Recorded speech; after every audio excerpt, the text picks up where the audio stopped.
Okay, show and tell time. People on Zoom, do we have anybody going to show and or tell? Okay, here we go. They keep changing this thing. I had a chance to, you guys are seeing this, I assume. Yeah, we got it. I had a chance to work with some old wood and epoxy in the last couple weeks, and this is what came of it. I don't know what the wood is. I know the epoxy is Technoglow. Supposedly it'll glow in the dark. I haven't had that experience yet, so. Turn the lights out, Jim. Oh, yeah, is that what you have to do? Turn the lights out? Okay. That's the theory. Yeah, I'm not. I've used this before. I'm not totally convinced they got it figured out. So So do it's you, called Technoglow. So you use a pressure pot with that epoxy? no way. I own a pressure pot, but it's too small for most of what I do, and I have had good success with the epoxies I use without a pressure pot. So Pressure pots will get rid of the bubbles. So what epoxy do you use? depends which is the cheapest at the time. No, I use a variety of them. I don't have particular ones. I use the Wise Bond, Upstart. Forget what the other one is. I do not use Aluminite, which you definitely need a pressure pot. That's part of the reason I don't use their stuff. So um, I I tell you, I also seal the pieces I put in there. My theory is seal, meaning I spray them with shellac. I don't I don't mix a pre-mix of epoxy and coat the stuff before I. That's to me too much work. It's too much work already. But I spray it with shellac. My theory is that way the bubbles aren't coming out of the wood, and I don't have trouble with it. Occasionally, a few will come up, and if I can, I shake them a little the first hour or two, and then I use a hot air gun and get rid of them. So I've not had trouble with bubbles. So. You're using slow cure. Yes, I use the 2-inch deep pour. That's the only thing I have in stock. Deep pour 2 to 4 inch, and it's a slow cure, so it's 3 days. I got one out there now that's just starting to set up in the second day, and I have to wait the third day. I often don't turn them until 5 days or 6 days, 7 days. So yeah, slow cure.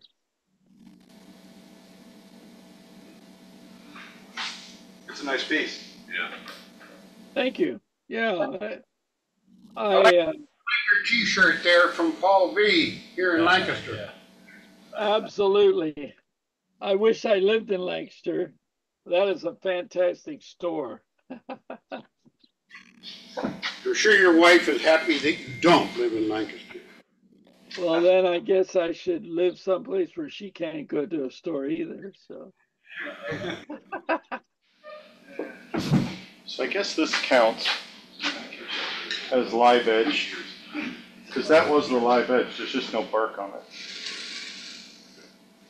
And the live edge actually created the pattern, because I just followed the live edge to make the, whatever you want to call those things, the slats.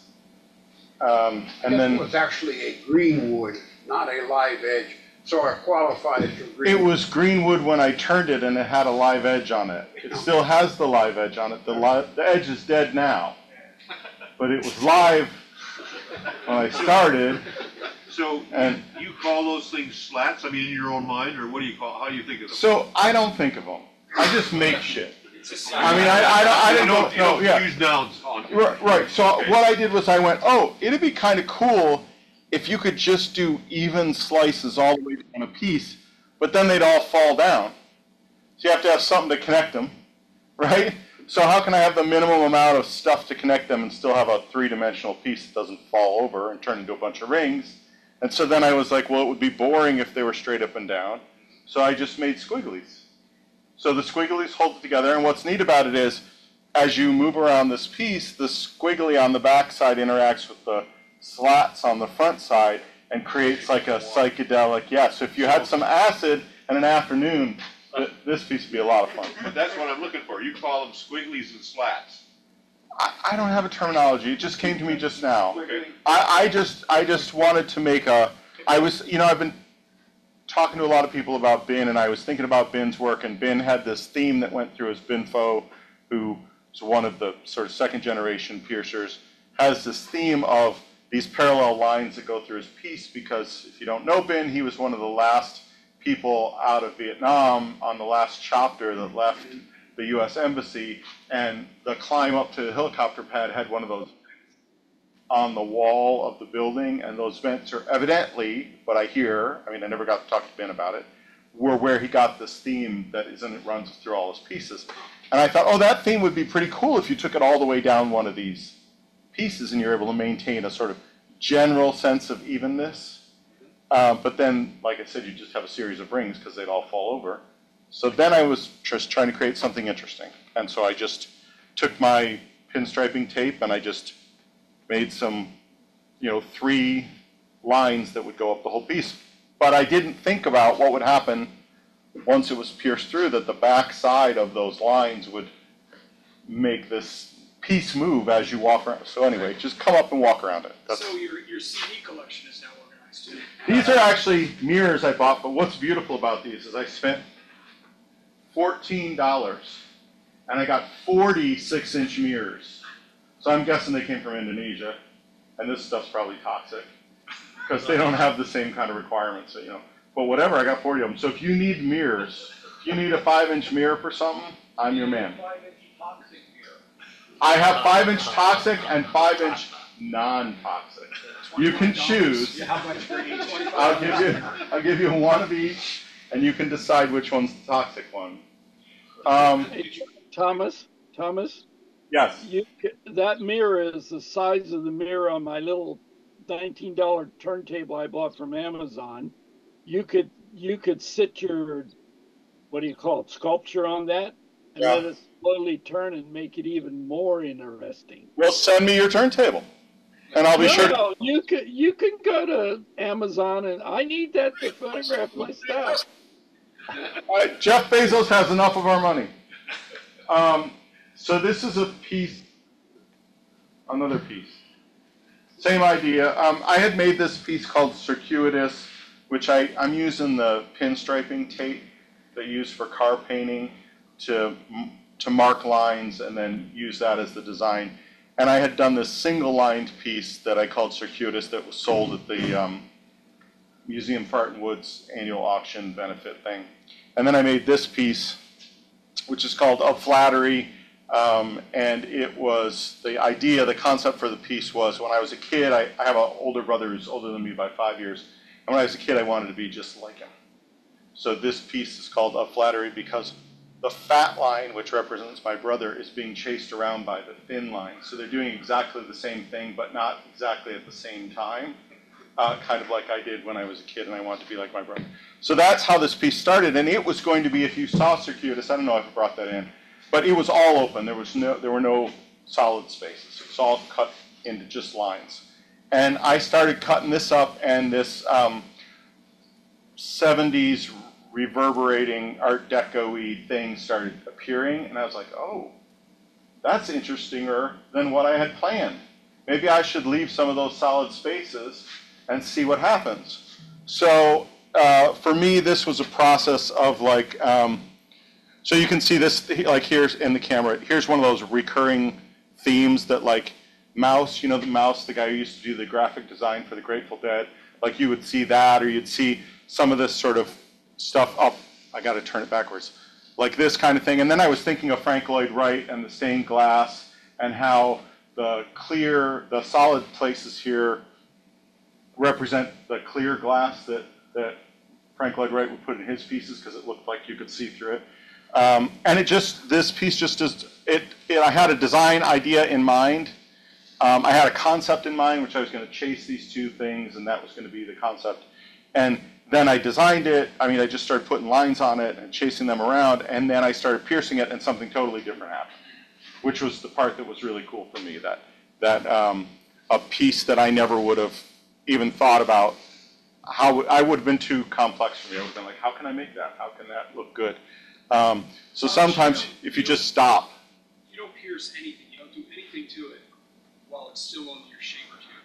It comes out, it organically moves. Yeah, totally turned green. Right. Okay, and I thought I did one here. You did. Yeah, totally turn it green. Take it off. Depending on the wood, it might be an hour, might be overnight. And depending on the wood, it might turn a lot. Right, so anything with a tangential shrink of 10 plus will turn a lot. Will bend a lot.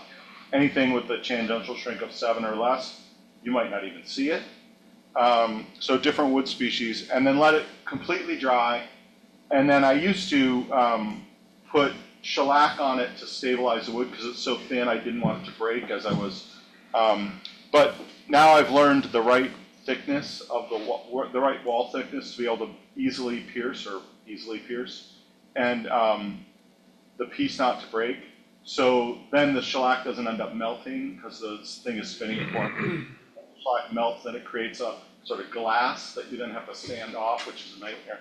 So I've stopped shellacking them. I just turn them, let them dry, pierce them, and then I finish them however. You just sand them, finish them however.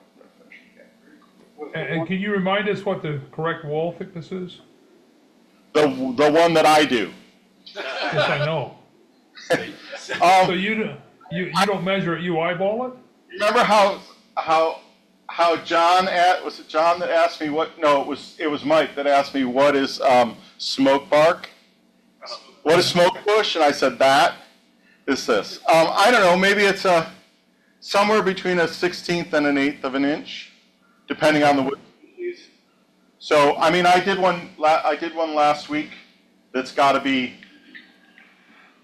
a 32nd of an inch, and I know it's going to be a challenge to pierce that with anything because my meaty paws is going to probably crush it after it's 50% pierced. It'll be so delicate. So I went too far with that one. But yeah, I'd say it's, I don't know, 3/16. All right, a 16th, somewhere between a 16th and an 8th. 3/32. Some amount that's somewhere between those two things is the sweet spot. And then the challenge is, of course, getting the whole thing centered perfectly and tapped perfectly so that when you turn the outside, it's evenly thick around. And that's usually not, I mean, it didn't used to be the case. I'm getting better at it now. But yeah, so that's And me. you got a long way to go. I have a ways to go. Good Thomas, improvement. What? So when you finish this and you've come up with the mirrors at last, when's your piece going to be called Smoke and Mirrors? I don't know. That's a good. I can provide the smoke by piercing these things, so maybe there'll be no wood there. That was broken as I put it on the mirror tonight, but I saved the piece, so I'll fix it. No one will know. Or I could just literally, I could cut that off. No one would know. Doug can get you the acid. Doug can give me the acid. I got a bead on the acid. So to be clear, the thin line represents you. Well, okay. So to be out of order. You do not have the floor. Give a picture of your brother. When I was a kid. The thin line represents me when I was a kid. Okay. Jesus. What does the mirror represent? Tough crowd. Tough crowd. Well, the challenge was green wood, so I tried 4 different green woods. This is a cherry that I did first. I purposely made it so that it would curve in when it dried. It did the way I wanted to. Learned a lot. One is be careful microwaving the wood. I microwaved it, thought it was cold.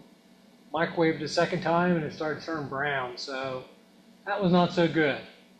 The other thing is I thought, well, let me expand my chuck inside to do some buffing and finishing, and well, it's a little too thin, and I broke a chunk out of it.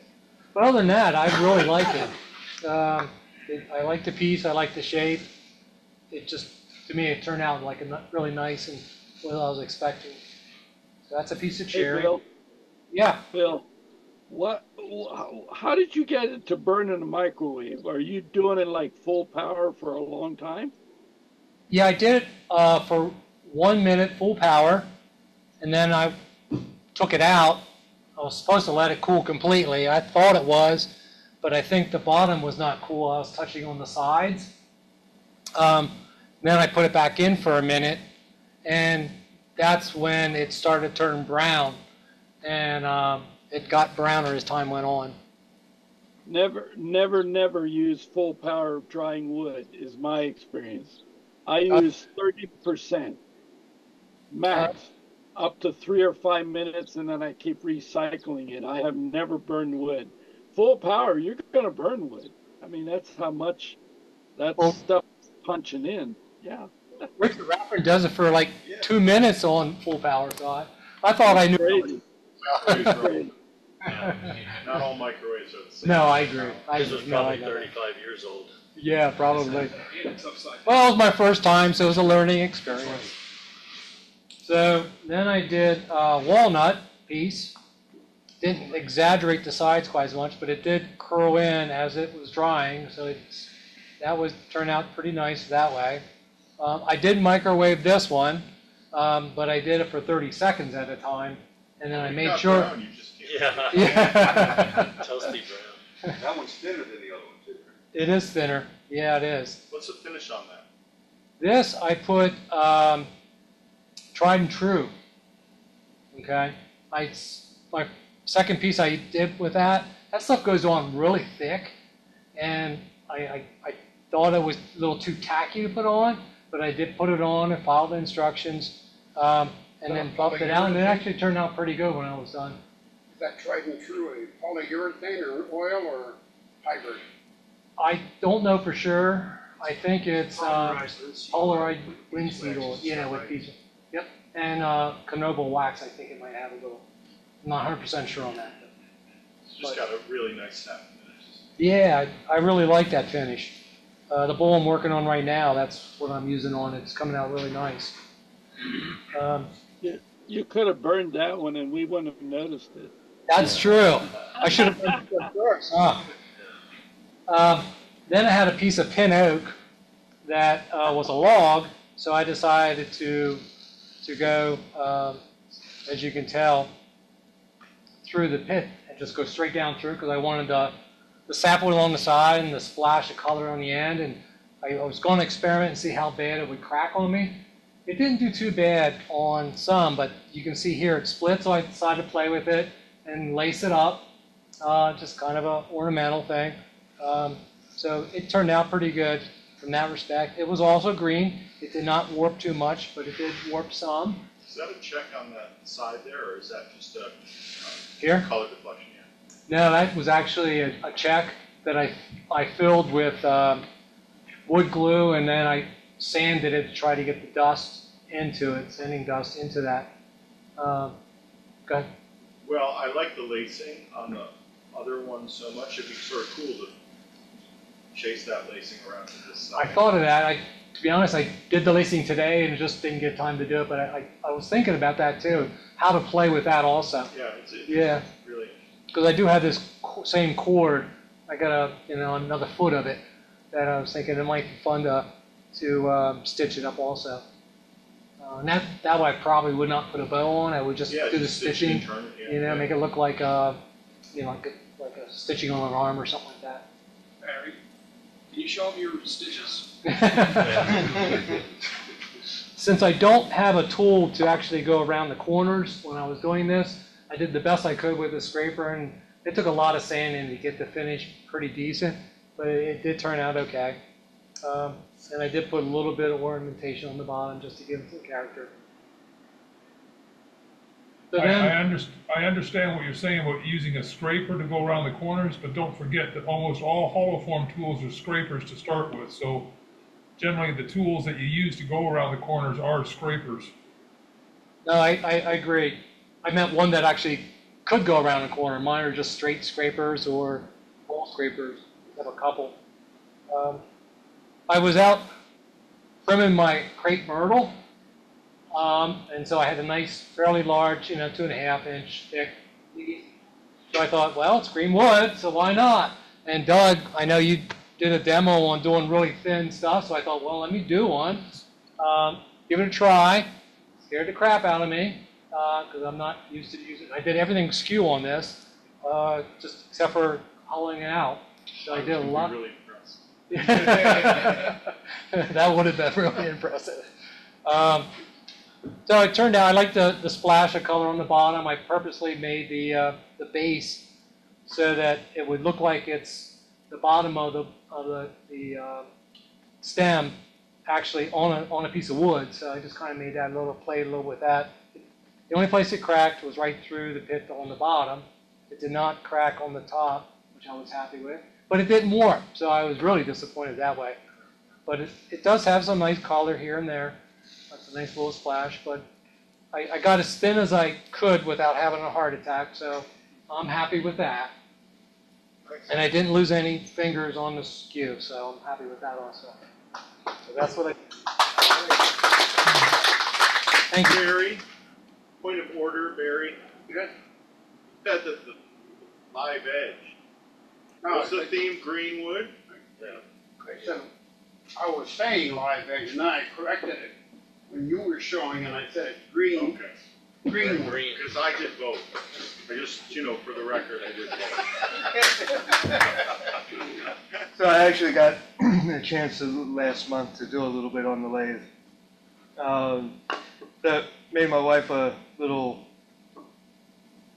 tea light candle holder thingy. It's a piece of black locust. So just turn circles on the bottom because why not? Flip it over and let us see the airbrush. Huh? Is this the one you're airbrushing? No. This is the block. This is the it's iridescent, the Josonia iridescent, and also in the center I have the iridescent just to make it a little gold rim. My wife likes it, so I'm good. I would like to point out that if you take the candle out, it will also hold down Not very many. M&M. Yeah. Yeah, that's the point. Not very many. It's a very small M&M bowl. That's right. Just an M. Well, and the reason I did that made this is because I thought it was going to be too small to make a that was usable for anything other than M&Ms. And I have enough M&M bowls. Yeah, I have a lot of. Yeah. So that was fun. Should, just an advice, should you put it in something like the Instant Gallery, work on the title other than thingy. You have to make two, then you can have thingy one and thingy two. Yeah, thingy one and thingy two? Right. All right. Thingy series. So this one I call, I have no idea. That's a pretty good name. Yeah, I have a lot of those too. Clueless, you could shorten it. Yeah.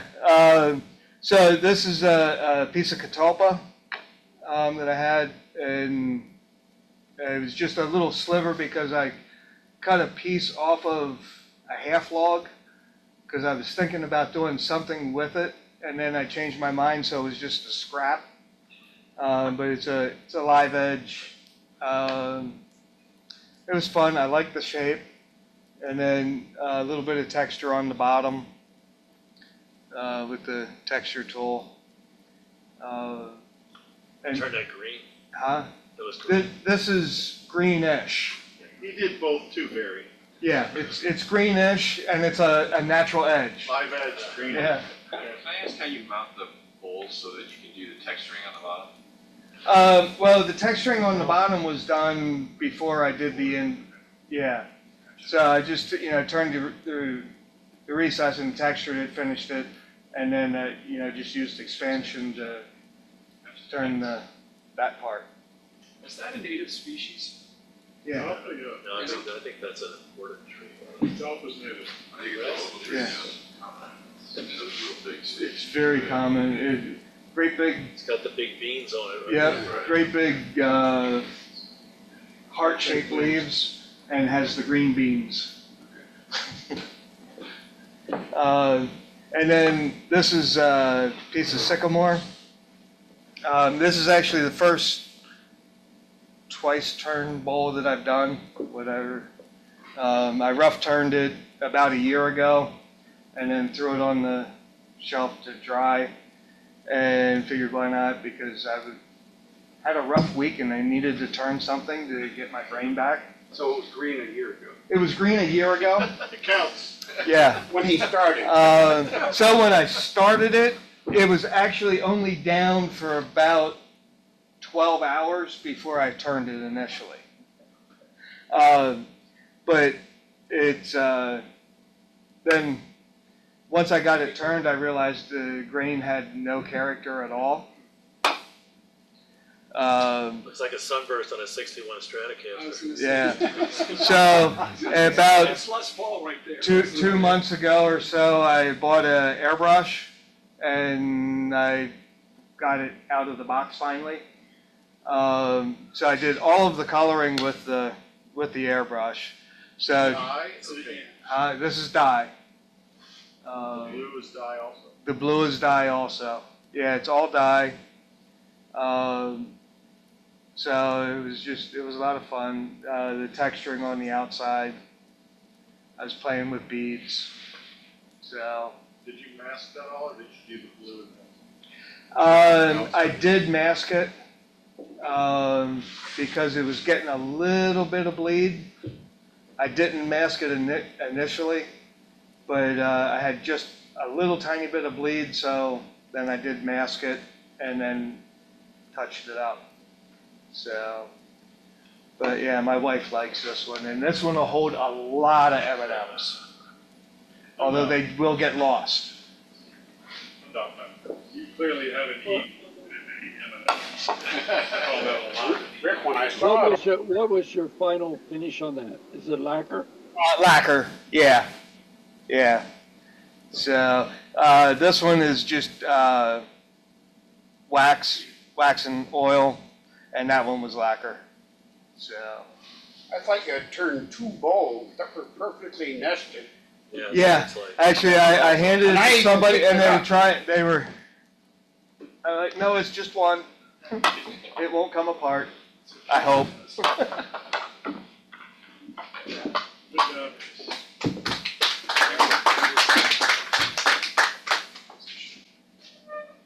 John, do you have something? I do. Oh.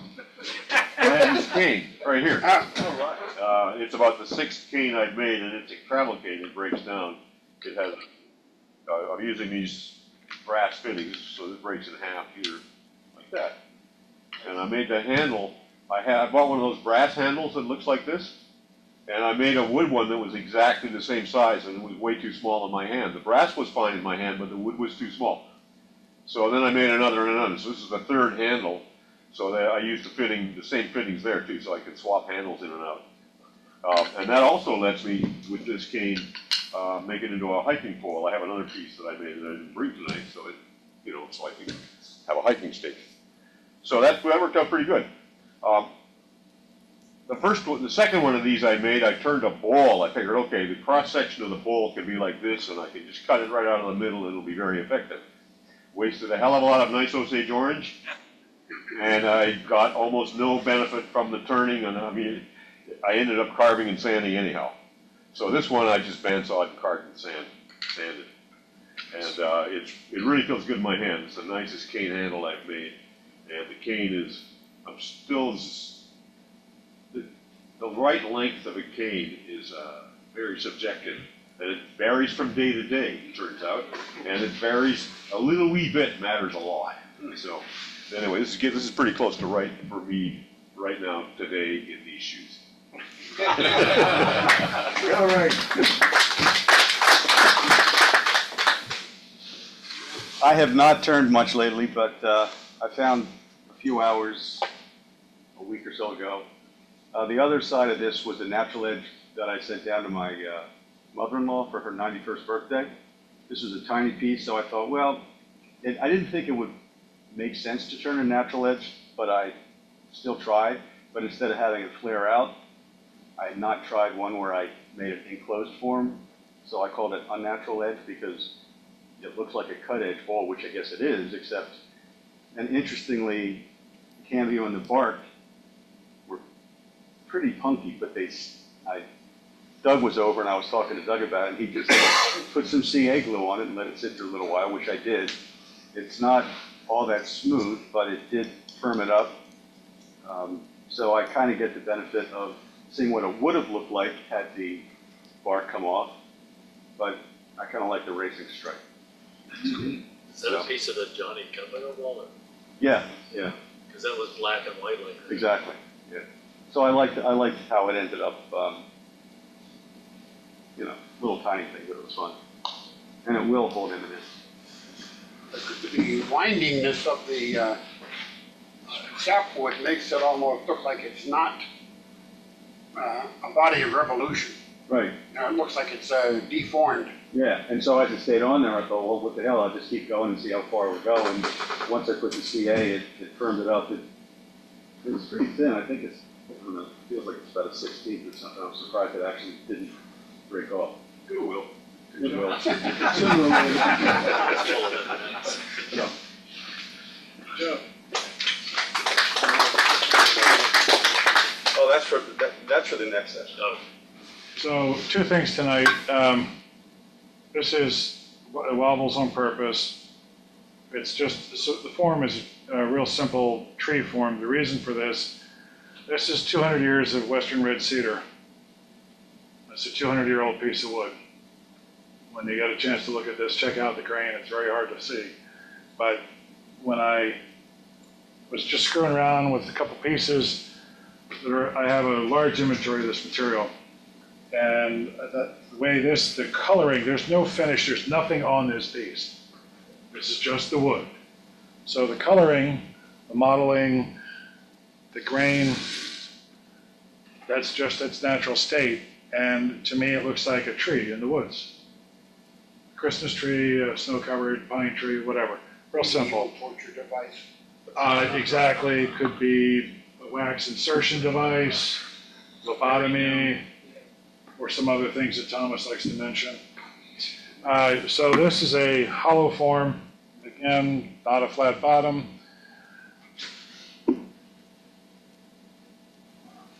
Kind of, what is that? This is poplar. Did you ease that opening out to that shape after you turned it, or did you turn it through that? Wow. Oh, it was a smaller opening, and then the lathe and I had a disagreement. But I went with it because it worked. So this is green. This was a river of water flying off as I was turning hollow. The finish is India ink inside and out, and then black 2.0 flat black paint on the inside, and then the outside. And then I just did a light sand on the 2.0, and then about 10,000 hits with a pyro pen. So what you're seeing here, the sheen is the shellac in the India ink being boiled to the surface and reacting with the heat. It's drawing it up. Each time that pen makes each of these marks. This was dead flat smooth. This was nice surface, although colored. And then, so this sheen is from the shellac and India ink coming through with each hit. What it looks like when you see this up close, the burn marks all look like they're lighter. If the surface was the natural color of the wood, they would appear to be the burn color of wood when you burn it. There was a ton of smoke coming off this. This was burned. But it just, this contrast, it's interesting how that worked out against something that was flat black and very black, that the burnt wood looks light. What is the wood underneath it? Poplar. So this is a half a log turned in saddle, so the sapwood was in saddle form on the lathe. And then you have to look for the signature on this, because where the hell would I sign it? I could sign it on the inside lip here, but I don't like to look at your signature necessarily if I have to on presentation. So it's on the bottom, and if you look at it, you won't see it in the camera, I don't think. Oh, there it is. So it's right here. Burned in, the same pen, just screwing around. That's it for finish on that. It's lightweight. Do you turn the inside first for something like that? Yeah, well, you do the outside and then the inside, yeah. And then there's about 20 hours in that. How long does it take you to hollow that out? Because doesn't that warp pretty fast? It took an hour and a half, hour. Not soaking wet poplar is very easy to cut. That went really well. Did it start to get wobbly though, like right away? No, not right away, because it was so wet. The reason that this, so the disagreement that I had with the lathe was it didn't like where my gouge was at a very specific period in time in relation to the hole opening. So that caused this piece to fly off the lathe. Shouldn't have flown off the lathe. It should have shattered first. But for some reason, this wood was healthy. There was nothing wrong with this wood. It wasn't rotten. It wasn't decayed. It was a very healthy tree when it was cut. And I had a 4-inch tenon into a Vic Mark chuck. Had the correct dovetail, everything. But cleaved the grain clean off. It was a very small catch. It was not a big catch. Wow. Took that grain right off. And off she went. So anyway, there it is. Just something a little different. So green, still alive, edge, hollow. Okay. All right? A little bit. This is a piece of cherry. No, it's not. I turned a piece of cherry that was supposed to turn out like this, but it wound up being that just the way the branches came out, there was a flaw, a bark, an enclosed bark flaw that went right down to the center of it. And I kept trying to turn it further down, and more bark kept coming out. And I got tired of putting CA into it, so I threw it away. And it turned really easy, very nice wood to work with. It was sort of green. No water came off it, but it was felled probably in like November or December. And it was a very pretty red bark. But at one point, coming in straight in on this to try and get a true edge, the bark began to fly off, and it came off in little pieces, not a nice big sheet. So I cleaned it all off. And I tried to go with an illusion of like a bowl piercing the wood. And I'm sure it'll turn brown in time, but there's some unusual green in the figure in here. I want to put it down on the table. Breaking your own rule, man. What's that? You're breaking your own rule. Go ahead and spin it. Putting stuff on Oh. the turntable. Oh, yeah. So when I first saw this, you know Hans Weissflog's work, he would have turned that rim, beveled it toward the bowl, and then the 3-sided plate would spin inside the bowl. And I thought you had done that. I was very excited that you had done that. Because that's very cool when the Saturn ring spins around the bowl. So next time you should do that. Well, I did, with you in mind, consider not using a lathe, but piercing, leaving like a small section, maybe in 3 or 4 places, so that at a quick glance you saw through it, and you thought it was like it would float. Plexiglass in there or something. Yeah. Yeah, smoke wood. It's a beautiful piece. Thank you. Is that osmos on the finish, osmos oil? No, this finish is just 1 coat of Waterlux and then polished out on a feel. It has a nice feel, nice tactile feel. Beautiful piece. nice. Really, good job.